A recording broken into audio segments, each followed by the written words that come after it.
ये देख चुके थे हम लोग, क्या देख चुके थे? फर्मेंटेशन। फर्मेंटेशन में कितनी प्रोसेस देखी थी हम लोगों ने। हमारे पास बना क्या था पहले तो ये देखो, क्या बना था हमारे पास में? Pyruvic acid. पायरुविक एसिड से हम लोगों ने बात करी थी एक रिएक्शन होगा तो क्या बनेगा? लैक्टिक अम्ल। लेकिन कौन सा एंजाइम काम करेगा? Lactic dehydrogenase. ठीक है, इसके बाद हम लोगों ने बात करी थी तो यहाँ पे हम लोगों ने बोला था कि सेकंड टाइम क्या होगा कि ये जो पायरुविक एसिड है ये क्या बना लेगा? एसिटाल्डिहाइड। किसकी प्रेजेंस में? पायरुविक डिहाइड्रो कार्बोक्सिलेज की प्रेजेंस में। ठीक है, इसके बाद हम लोग बात करते हैं यहाँ से फिर अल्कोहल डिहाइड्रोजिनेज काम करेंगे तो क्या बनेगा? इथेनॉल या तो फिर इथाइल अल्कोहल। अब सबसे इंपॉर्टेंट बात आपको ये याद रखनी है कि जब भी लैक्टिक एसिड बनेगा और यहाँ पे इथेनॉल बनेगा तो एक एक हमारा NaDH2 क्या हो जाएगा? खर्च हो जाएगा। क्लियर है? ये एक रिएक्शन में एक बार खर्च होता है, लेकिन याद रखना यहाँ पे कितने पायरुविक एसिड है? 2। तो हो सकता है कि ये दो जो है NADPH काउंट करे, आगे चल के हम लोग देखेंगे। चलो इसके बाद हम लोग बात करते हैं इसका लेखा जोखा, यानी वही कितना क्या हुआ। तो देखो ग्लाइकोलाइसिस हुई थी, पढ़ लिया था, कितने ATP बने थे? 2 और NADH2 2। तो टोटल ग्लाइकोलाइसिस की बात करें तो हमारे पास में 2 ATP बने और 2 NADH2। वहीं हम लोग यहाँ पे बात करते हैं कंजर्वेशन और पायरुवेट टू लैक्टोज या फिर अल्कोहल। जब लैक्टिक एसिड बना था या तो फिर अल्कोहल बना था तो हमारे पास में कितने ATP बनेंगे? तो अब ये याद रखना। देखो ATP, मुझे ये बताओ ATP कितने बने? 2। अरे जब लैक्टिक एसिड या अल्कोहल बना तब कितने बने? एक भी नहीं, 0। NADH2 कितने बने? 2 खर्च हो गए, एक लैक्टिक एसिड के समय और एक अल्कोहल के समय। ठीक है, तो यहाँ पे 2। तो अब हम लोग यहाँ पे बात करते हैं, टोटल लिख दिया 2 ATP। ऐसा क्यों लिखा? क्योंकि NADH2 खर्च हो गए, ATP बचे। हाँ, तो क्यों ऐसा? तो मैंने बताया था एक NADH2 इक्वल टू कितना होता है? 3 इक्वल टू 3 ATP।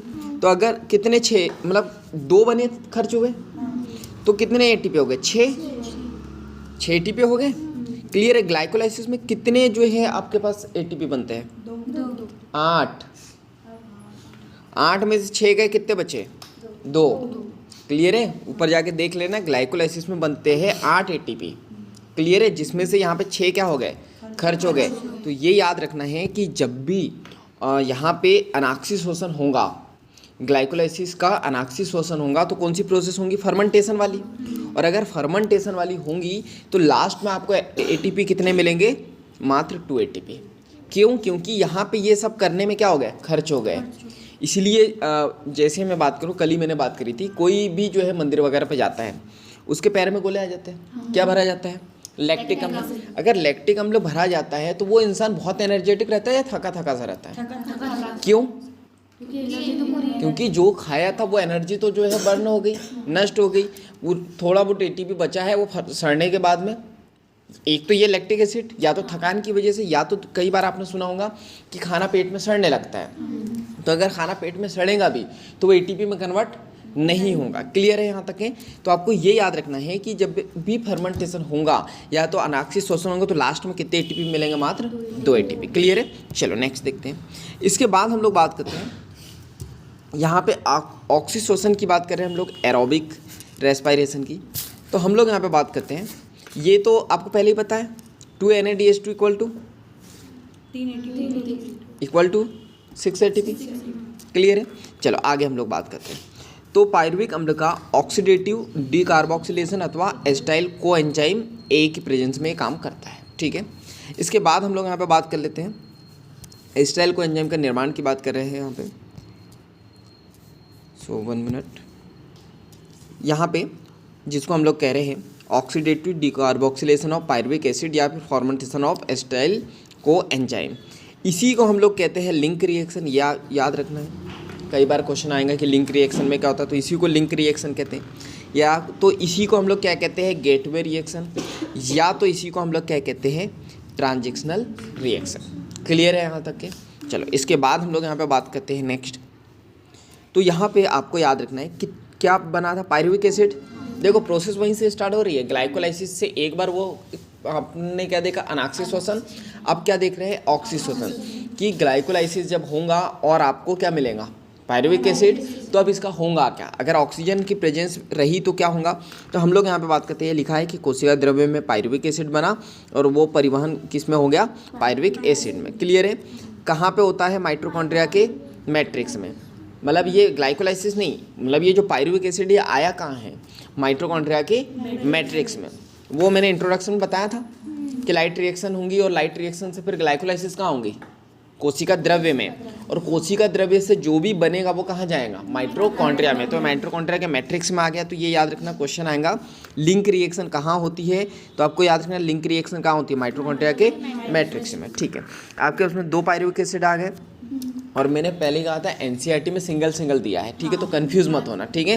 मैं यहाँ पे 2 मॉलिक्यूल के लेके चल रहा हूँ और एनसीईआरटी जब पढ़ोगे तो समझ में नहीं आएंगी। क्यों, क्योंकि उन्होंने सिंगल की बात करी है और जबकि वो एटीपी जोड़ेंगे डबल के, ठीक है। तो ये याद रखना, 2 पायरुविक एसिड आए, यहाँ पे 2 कोएंजाइम मिल गए और 2 क्या मिल जाएंगे, NADH। ये सब एक एक लिखा है, हम लोगों ने 2 लिखा है, ठीक है ना, NAD+। इसके बाद हम लोग बात करते हैं ये पायरुवेट डिहाइड्रोजनेज की प्रेजेंस में और मैग्नीज की प्रेजेंस में ये क्या बनाएंगे, रिजल्ट याद रखना।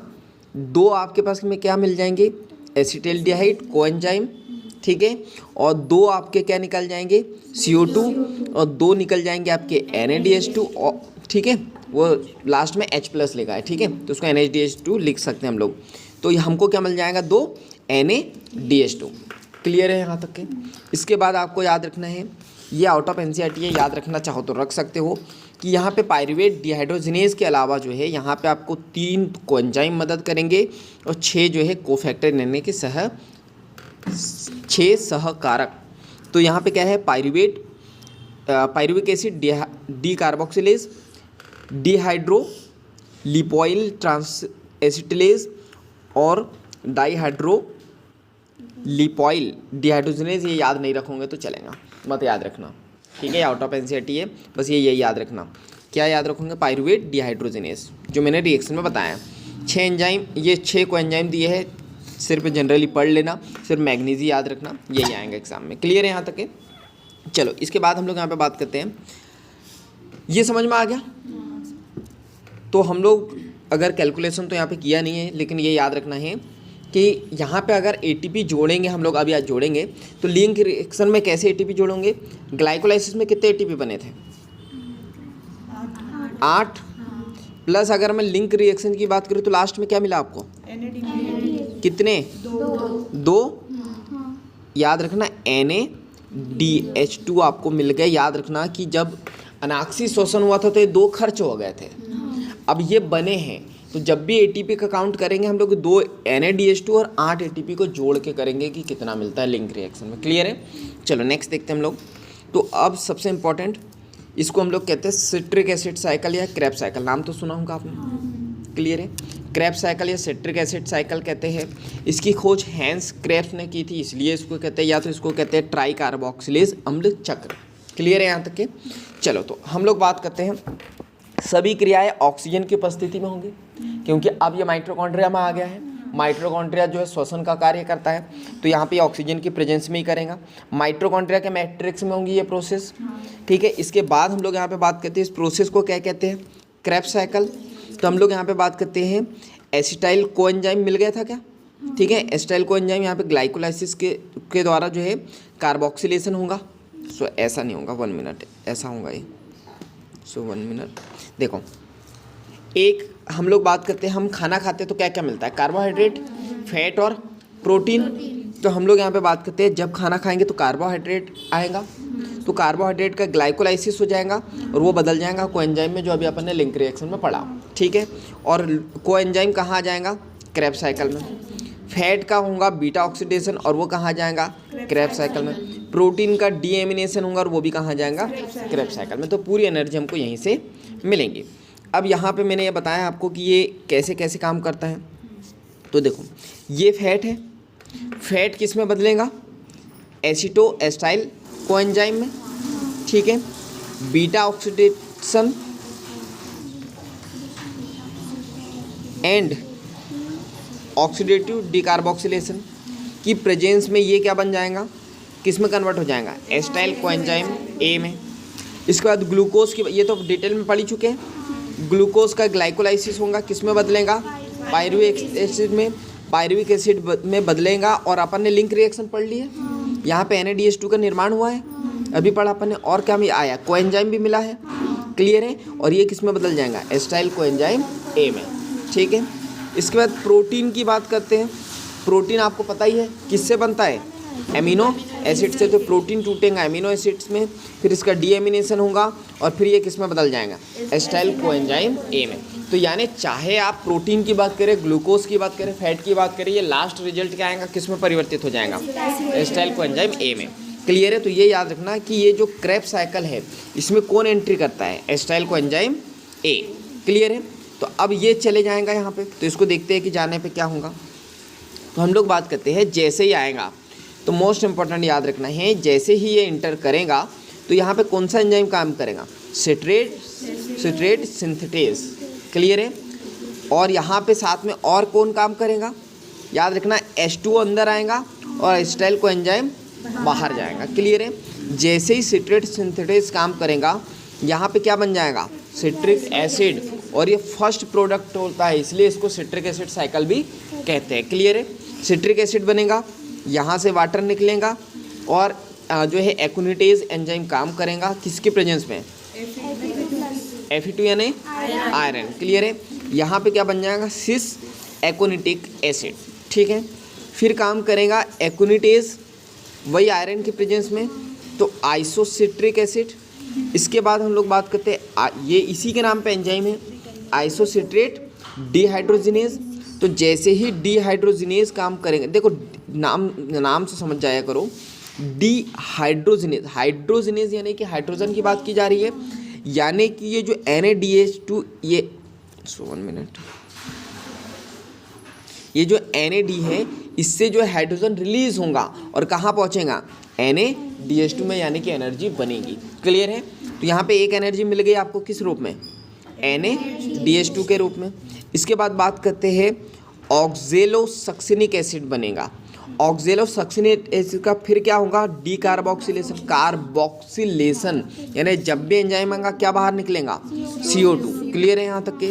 इसके बाद हम लोग बात करते हैं, इस प्रोसेस को हम लोग कहते हैं डी कार्बोक्सिलेशन, क्लियर है, क्योंकि क्या हुआ है, CO2 बाहर निकला है। इसके बाद बात करते हैं, देखो क्या निकला, CO2, यानी एक C बाहर निकल गया, अभी तक के 6C थे, अब ये कितना हो जाएगा, 5C, क्लियर है। इसके बाद हम लोग यहाँ पे बात करते हैं, अब बनेगा alpha keto glutaric acid, alpha keto glutaric acid बनेगा। तो जैसे ये बनेगा तो हम लोग बात करते हैं, इसके आगे ये बन जाएगा सक्सिनिक एसिड, लेकिन किसकी प्रेजेंस में, तो हम लोग बात करते हैं alpha keto glutaric dehydrogenase, dehydrogenase यानी कि फिर से जो है क्या निकलेगा, H निकलेगा, डिहाइड्रो बोल रहा है, हाइड्रो यानी कि H, यानी फिर से ATP, ये सॉरी NAP, यहाँ पे एनर्जी हमारे पास में बनेगी, यानी NAD से क्या बनेगा, NADH2 हमारा बन जाएगा, तो एनर्जी बन जाएंगी। याद रखना इस दौरान इस प्रोसेस को हम लोग क्या कहेंगे, इसको कहेंगे डी कार्बोक्सिलेशन। क्यों, क्योंकि यहाँ से फिर से क्या हो गया, CO2 निकल गई और कोएंजाइम एंट्री कर गया है, क्लियर है यहाँ तक के। इसके बाद बात करते हैं सक्सिनिक एसिड के बाद में क्या बनेगा, फिर से ये सक्सिनाइल एसिड था, अब क्या बनेगा, सक्सिनिक एसिड।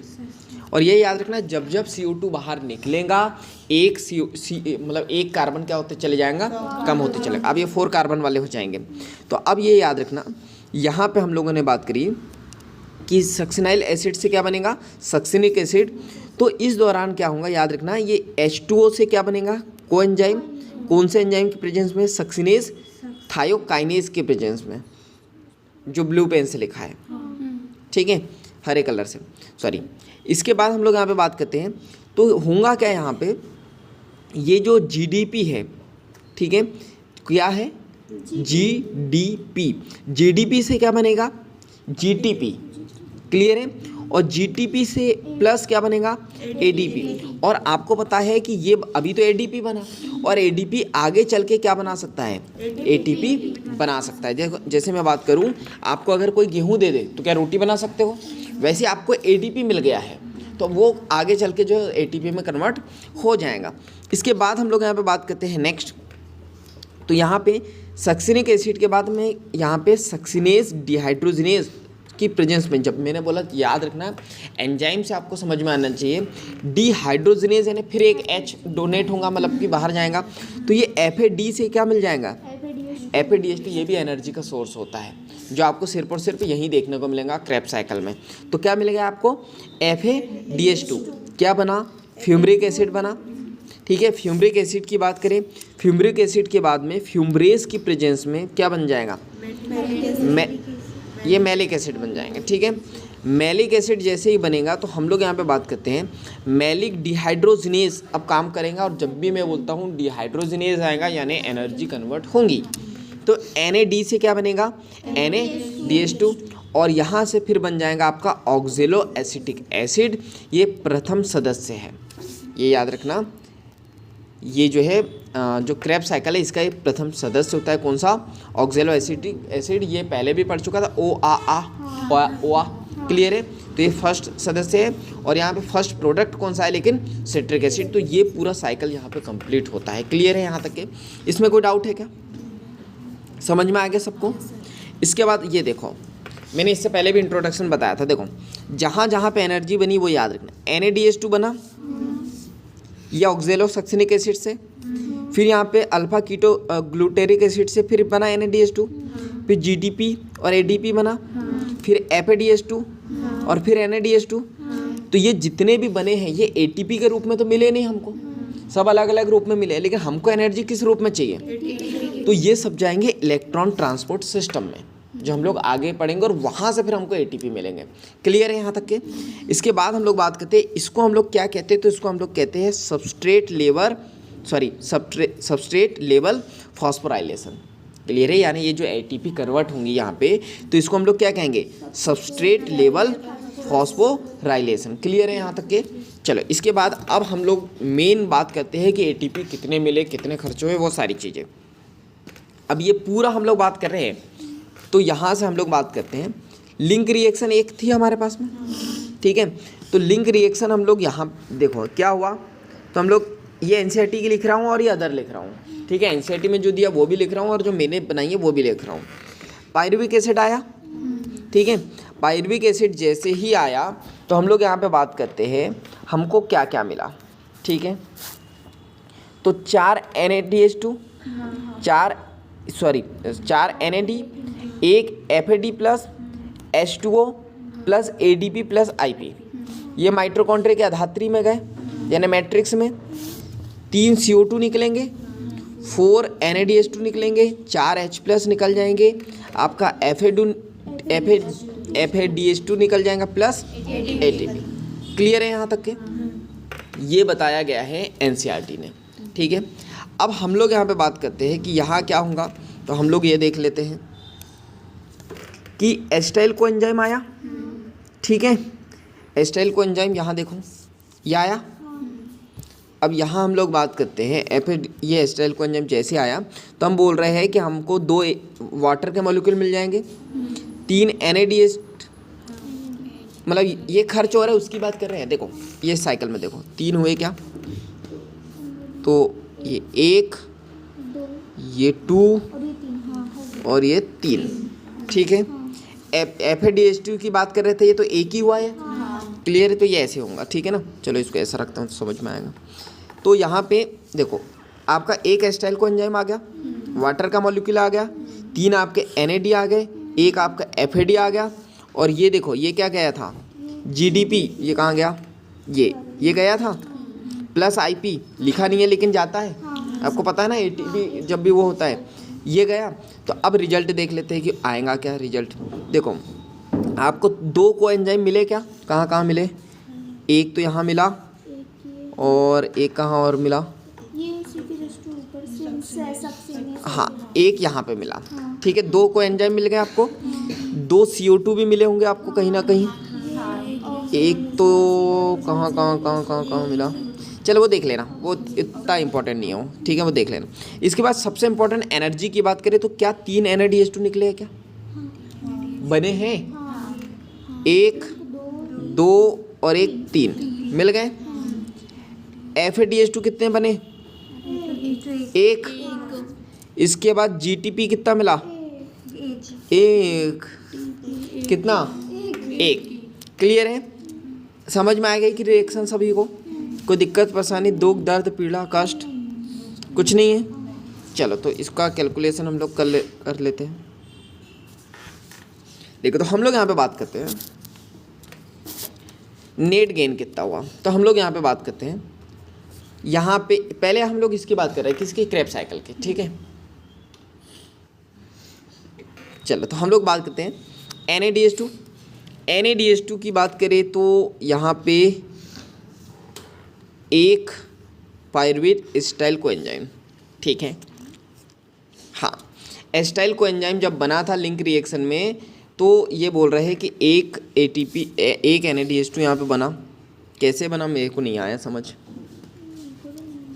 नहीं आया। फिर 339 बोल रहे हैं, 339 यानी कि NADH2।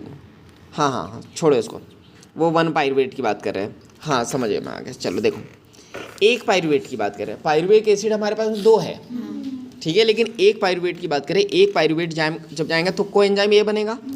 इसके बाद हम लोग बात करते हैं जैसे क्रेब्स साइकिल जाएगा तो ये 3 ATP बनेंगे, ठीक है, 3 NADH2 बनेंगे। कहाँ? क्रेब्स साइकिल में। तो आपको मैंने पहले बता दिया है कि एक NADH2 इक्वल टू 3 ATP, तो 3 NADH2 इक्वल टू 6। अरे 3 3 9 होता है, कितने? 9 ATP। क्यों? अरे दादा जी क्या दिक्कत परेशानी क्या, मतलब क्या गिनती भी सही नहीं है, पहाड़े भी सही नहीं है। वो बच्चों को बोलो, वो पढ़ाएंगे 3 1 3 3 जी, वो ऐसे पढ़ाएंगे ना, वो अच्छे से समझ में आएगा। चलो तो 9 ATP मिल गए। इसके बाद बात करते हैं FADH2 कितना मिला था? एक ही मिला था। क्लियर है? तो ये याद रखना, एक FADH2 इक्वल टू 2 ATP होता है। क्लियर? तो 2 ATP मिल जाएगा। एक GDP इक्वल टू 1 ATP। तो अब इसको कैलकुलेट कर लेते हैं हम लोग। 12 ATP क्या मिल गए क्या? फटाफट देखना ज़रा। 9 और 2 11, 11 और 1 12, तो 12 ATP। 12 equal to 2 equal to 14 ATP मिल गए। सॉरी 12 दूनी 24 ATP। हाँ, अब मुझे बताओ 24 कैसे आए? क्या? वही तो मैं भी पूछ रहा हूँ कि क्यों किया। 1 मिनट, क्या क्यों किया? वही तो मैं भी बोल रहा हूँ, 2 का गुणा क्यों किया। अब सुनो फटाफट, वो इसलिए किया क्योंकि देखो यहाँ जो मैं कंफ्यूज हो रहा था ना, उसकी बात कर रहे थे कि यहाँ पे जब भी ग्लाइकोलाइसिस साइकिल चलती है कितने पायरुविक एसिड बनते हैं? 2 बनते हैं। तो ये तो एक ही का हुआ ना। 2 पायरुविक एसिड। हाँ, तो यहाँ पे 2 पायरुविक एसिड बनेंगे, तो यहाँ पे 12 × 2 हो जाएगा, तो 12 दूनी 24। तो याद रखना क्रेब्स साइकिल में कितने ATP बनते हैं? 24। क्लियर है? चलो अब इधर देखते हैं हम लोग, ग्लाइकोलाइसिस में कितने बने? पक्का पता है? लिंक रिएक्शन में 6। क्यों? क्योंकि 2 NADH2 इक्वल टू यहाँ पे 6 ATP लिख दे। क्रेब्स साइकिल में टोटल कैलकुलेट करो कितने हो रहे हैं? वाह, लिखा हुआ है, वाह बहुत बढ़िया। कितने? 38 या तो फिर 36। याद रखना अधिकतर बुकों में 36 दिया हुआ है। क्लियर है? तो ये 38 होता है, जोड़ोगे तो 38 आएगा, लेकिन 36 लिखेंगे। तो मैंने लिखा है नोट करके, कभी कभी मेरे दिल में ख्याल नहीं, मतलब ये लिखा है कि कभी कभी पायरुवेट को कभी कभी पायरुवेट को मैट्रिक्स में जाने पर 2 ATP खर्च हो जाते हैं। ऐसा क्वेश्चन आया और इसमें 38 भी आएगा, 36 भी आएगा। दोनों नहीं आएंगे, ठीक है, तो कोई एक ही आएगा। ठीक है, ये याद रखना है। हाँ, क्योंकि अधिकतर बुकों में तो 36 ही दिया है। ये तो डीप में है कि कभी वो कंफ्यूज आता है ना। NCERT में 36 ही दिया होगा, लेकिन उन्होंने ये नहीं बताया होगा कि 36 क्यों है। अब वो तुम सर खुजाते रहोगे 36 क्यों आया, इधर 38 आ रहा। ठीक है, तो ये याद रखना, कभी कभी जब पायरुविक एसिड कहाँ बना, आपका साइटोप्लाज्म में बना। अब लेकिन जब वो माइटोकॉन्ड्रिया में जाएगा ना, तो कभी कभी 2 ATP खर्च हो जाते हैं, जिसको जो है हम लोग यहाँ पे शटल सिस्टम कहते हैं। ठीक है, कि यहाँ पे ग्लिसरेट 3 फॉस्फेट शटल अगर बनेगा तो यहाँ पे 30 ATP बनेंगे ये। और इसके बाद बात करते हैं जब भी ग्लाइकोलाइसिस होगा, और इसके बाद में यहाँ पे मेलेट एस्पिरेट शटल होगा तो यहाँ पे 38 ATP बनेंगे। ये फिर ये दोनों जाएंगे मैट्रिक्स में। अब ये कहाँ कहाँ होता है ये देख लेते हैं। ये यहाँ पे fight muscle cell and brain, जब भी फाइट मसल सेल और ब्रेन में जब ये बनता है, ग्लाइकोलाइसिस होता है, तो वहाँ पे 36 ATP बनते हैं। और हार्ट एंड किडनी सेल की बात करें तो वहाँ पे 38 ATP बनते हैं। क्लियर है यहाँ तक के? चलो इसके बाद हम लोग बात करते हैं नेक्स्ट। मतलब क्या होता है? क्या, किसका मतलब? शटल का मतलब शटल कर दो।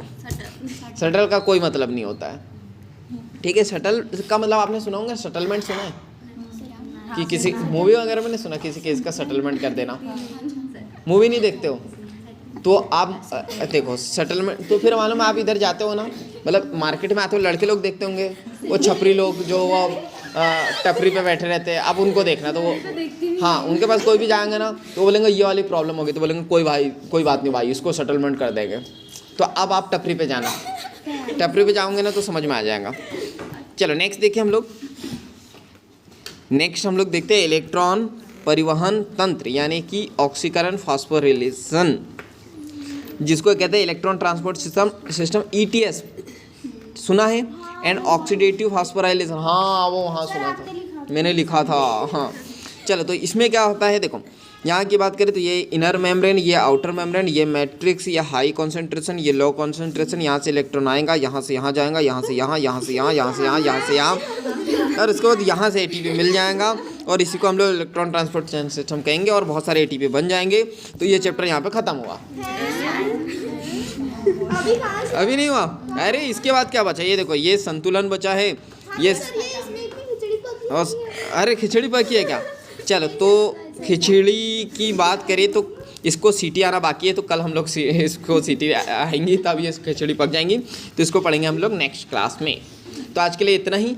चलो, इसमें कोई डाउट वाउट तो नहीं है अभी तक के जो पढ़ा? इसमें कोई डाउट है क्या? मत करो, डाउट बताओ फटाफट हो तो, जल्दी जल्दी डाउट बताओ। जी शुक्ला जी, एनी डाउट? शादी के बारे में मत पूछना मेरे से, मैं ये टॉपिक के बारे में पूछ रहा हूँ। फटाफट बताओ कोई साइकिल। हाँ, ये इसमें कोई डाउट होगा तो इसको जो है ना, ये जो साइकिल है इसको कर करके देख लेना, या तो इसकी कोई ट्रिक बना लेना, या तो फिर बना लेंगे, ठीक है? वो आप लोग देख लेना। क्या डबल से बताना? अच्छा, ये एंजाइम वाला, चलो इसको देखते हैं हम लोग।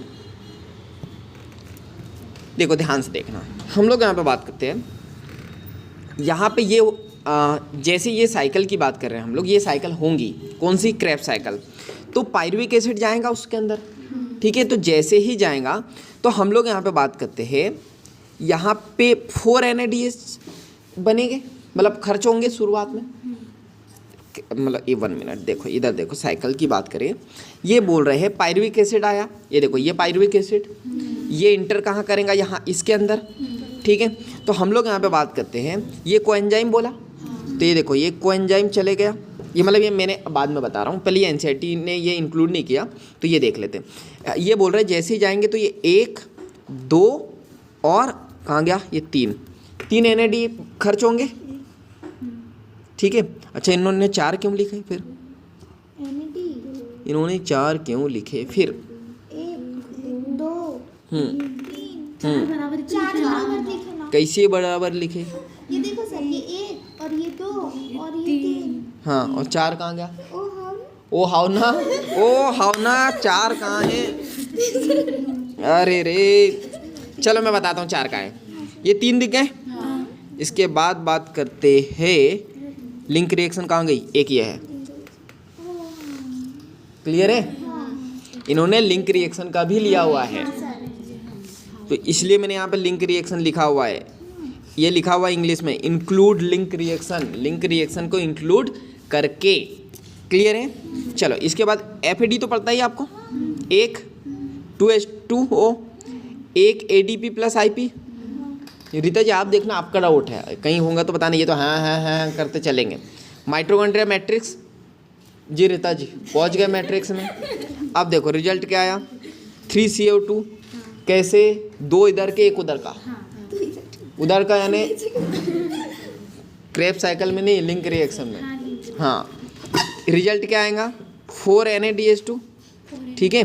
4 कैसे आए, यहाँ तो 3 ही बने, उंदी 2 और एक ऊपर है 3, ठीक है। और एक कहाँ का, लिंक रिएक्शन का, प्लस 4H प्लस निकल जाएंगे, एक FADH2 और एक ATP। ये समझ में आ गया। इसके बाद अदर्स की बात करें तो अदर्स का मतलब क्या, अदर्स का मतलब मैं यहाँ पे लिख देता हूँ, ये इंक्लूड DRX डेविस, ये लिंक रिएक्शन, और ये इंक्लूड DRX डेविस पाल, हाँ तो ये लिख लेना वहाँ पे, ठीक है। तो इंक्लूड की बात करें तो हम लोग यहाँ पे लिंक रिएक्शन को इन्होंने इंक्लूड करके बताया था, हम लोग इंक्लूड नहीं कर रहे हैं। तो एस्टाइल को एंजाइम आया, साथ में वाटर लाया, 3 NAD कहाँ, इधर, ठीक है। 3 NAD, यहाँ तो हम 3 की बात करें, 1 2 3, ठीक है। FAD 1, GDP, ये कहाँ गया GDP ये है 1। अब ये रिजल्ट देख लेते हैं, रिजल्ट क्या आएगा, कोएंजाइम 2 बनेंगे, 2 CO2, 3 NADH2, 1 FADH2 और एक GTP। अब यहाँ पे एनर्जी की बात करें तो NADH2, ठीक है, NADH2 कितने बने, 3 बने, ठीक है, 3 बने। और यहाँ पे क्या बोला है, NADH2 एक पायरुविक एसिड जब जाएगा और उससे फिर एस्टाइल को एंजाइम बनेगा, तो क्लियर है। तो कितने, 3 बने NADH2, एक NADH2 इक्वल टू कितना, 3 ATP, तो कितने बन जाएंगे, 3 और 3 9, 3 और 3 9 नहीं, 3 और 3 3 9। FADH2 की बात करें, 1 बना, एक FADH2 इक्वल टू होता है 2 ATP, तो ये 2 ATP बन जाएगा। एक GTP equal to 1 ATP, 2 total करोगे, 9 और 2 11, 11 और 1 12, 12, ठीक है, 12 हो गए। ये एक पायरुविक एसिड का था, लेकिन बनते कितने हैं, 2, तो 2 से इंटू कर देंगे तो 12 दूनी 24, और ये बन जाएगा क्रेब्स साइकिल में 24 ATP। क्लियर है। क्वेश्चन आएगा तो आपको बताना है क्रेब्स साइकिल में कितने 24 ATP बनते हैं, तो ये 24 ATP हो गए। लिंक रिएक्शन में 6, क्योंकि 2 NADH2 बनते हैं। ग्लाइकोलाइसिस में 8, टोटल करोगे ये हो जाएगा 38। मैंने लिखा या तो 36। कभी कभी मेरे दिल में ख्याल आता है कि जब ये इधर जाएगा पायरुविक एसिड मैट्रिक्स में, तो मैट्रिक्स में तो 2 जो है ATP खर्च हो जाएंगे, इसलिए जो है 36 ही होते हैं। क्लियर है यहाँ तक के। चलो तो आज के लिए इतना ही। ये जो लिंक ये भी पढ़ा चुका हूँ मैं, इलेक्ट्रॉन चेन सिस्टम। अरे इसमें क्या, यही तो बताया था, ये इधर जाता है, इधर जाता है, इधर जाता है, इधर जाता है, ऐसा थोड़ी ना, अभी तो इसमें बहुत तो कैसा कैसा है। सही है, ऐसा चलो तो ये इसको अगली क्लास में देखेंगे, ठीक है। Thank you.